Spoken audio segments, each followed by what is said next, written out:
আজকে চলে আসছি আমি নেত্রকোনা আমার মামার বিয়াতে।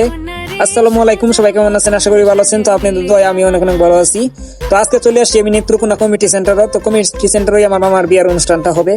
তো এখন মঞ্চে যাদেরকে দেখতেছেন এখানে বউ আছে, বউর বান্ধবীরাও আছে। তো আপনাদের মনে প্রশ্ন জাগতে পারে তো আজকে গায়ে হলুদ, তাহলে আজকে বউ কোথায় থেকে আসলো? তো কমিটি সেন্টারে অনুষ্ঠান হইতেছে। তো কমিটি সেন্টারটা হিলাপ করছে জামাইয়ের পক্ষ এবং বউর পক্ষ, দোনো পক্ষ থেকে। তো ক্যামেরার পিছনে যাদেরকে দেখতেছেন সবাই হচ্ছে আমার মামা। আর এখন যাদেরকে দেখতেছেন ক্যামেরার পিছনে মেয়েদেরকে, তো ওরা হচ্ছে বউয়ের বান্ধবী সবাই। তো সবাই এক কালার মানে ড্রেস পরে আসছে পাল্লা থেকে সাইজে। তো সবাইকে অসংখ্য সুন্দর লাগতেছে একজাত মানে ড্রেস পরার জন্য। তো এখন যাদেরকে দেখতেছেন তারাও কিন্তু বউয়ের বান্ধবী, তো তারা কিন্তু অন্য ড্রেস পরে আইছে।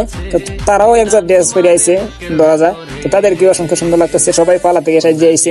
এখন বউকে বারান্দা থাকিয়া ফুল দিয়ে বরণ করে সবাই বাসায় তুলতেছে, মঞ্চে আনতেছে। তো বউ কিন্তু খুশি দেখবার আত্মহারা। আর আমাদের গ্রামের মেয়েরা যখন বিয়ের সময় মানে বিয়ে 2 দিন আগে থেকে মনে করেন যে খাওয়া দাওয়া একবার বন্ধ করে দেয়। আর বিয়ের দুঙ্গা মনে করেন যে কানতে কানতে কয়েকবার বিমর্ষ হয়ে যায়। আর শহরের মেয়েরা মনে করেন যে নিজের বিয়ের মধ্যে নিজে নাচে, বক্স সাইডে যে নিজের বিয়ের মধ্যে নিজে নাচে। এই সে গ্রামের মেয়ে আর শহরের মেয়ের মধ্যে পার্থক্য। তো দেখেন বউ কত হাসি খুশি, দেখছেন মানে সারা রাতে হাসি খুশি, দিনেও হাসি খুশি। আর গ্রামের মেয়েরা মনে করেন যে কানতে কানতে একবারে শেষ। এই সে গ্রামের মেয়ে আর শহরের মেয়ের মাঝে পার্থক্য। এখন সেম ভাবে জামাই কেউ ফুল দিয়ে বরণ করে বাসায় তুলবে নিয়ে বারান্দা থাকিয়া। তো আগে বউকে নিয়ে তুলছে ছেলেরা, 4 পাশে ছেলেরা ছিল আর বউ ছিল মাঝখানে। তো এখন জামাইকে তুলবো মেয়েরা, ঠিক আছে, 4 পাশে মেয়েরা আর জামাই মাঝখানে। তো বিষয়টা অনেকটা ভালো লাগছে আমার কাছে। তো আমাদের গ্রামের বিয়েতে বিশেষ করে এমনটা হয় না গায়ে হলুদের দিন।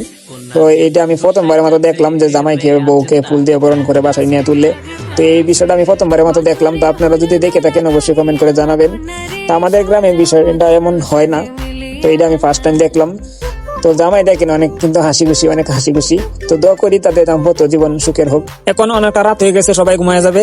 বক্স আনছিল ঠিকই কিন্তু নাচতে পারলো না, কারণ নাচনের নাকি টাইম ওভার হয়ে গেছে। মানে সন্ধ্যা 6টা থেকে রাত 9টা লাগাত নাকি নাচনের মানে বক্স বাজানোর অনুমতি আছে, তারপর অনুমতি নাই, কারণ এটা গ্রামের বাড়ি না, এটা কমিটি সেন্টার। তো আশেপাশে যাদের বাসা আছে তো বক্স বাজায় রাইতে যদি নাচে তাহলে তো তাদের ঘুমে ডিস্টার্ব হবে। এই জন্য রাত 9টার পরে বক্স বাজানো নিষেধ, এই জন্য তারপরে আর কেউ নাচতে পারলো না। এখন হচ্ছে পরের দিন, তো বউ আবার নতুন করে পালা থেকে সাজিয়ে আইছে। তো বউকে নতুন লুকে কেমন লাগতেছে অবশ্যই কমেন্টে জানাবেন। তো এখন দুপুরে খাওয়া দাওয়া চলতেছে। তো আমি এখনো খাই নাই, আমি খাইরে তারপরে যাই নেত্রকোনা বাইপাস যাই বন্ধু বান্ধবের সাথে ভিডিও করবো, ভিডিও করে তারপরে বাসায় যাই।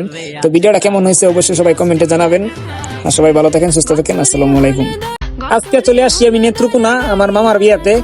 আসসালামু আলাইকুম, সবাই কেমন আছেন? আশা করি ভালো আছেন। তো আপনাদের দয়া আমি অনেক অনেক ভালো আছি। তো আজকে চলে আসছি আমি নেত্রকোনা কমিটি সেন্টারে। তো কমিটি সেন্টারে আমার মামার বিয়ার অনুষ্ঠানটা হবে। তো এখন মঞ্চে যাদেরকে দেখতেছেন এখানে বউ আছে, বউর বান্ধবীরাও আছে। তো আপনাদের মনে প্রশ্ন জাগতে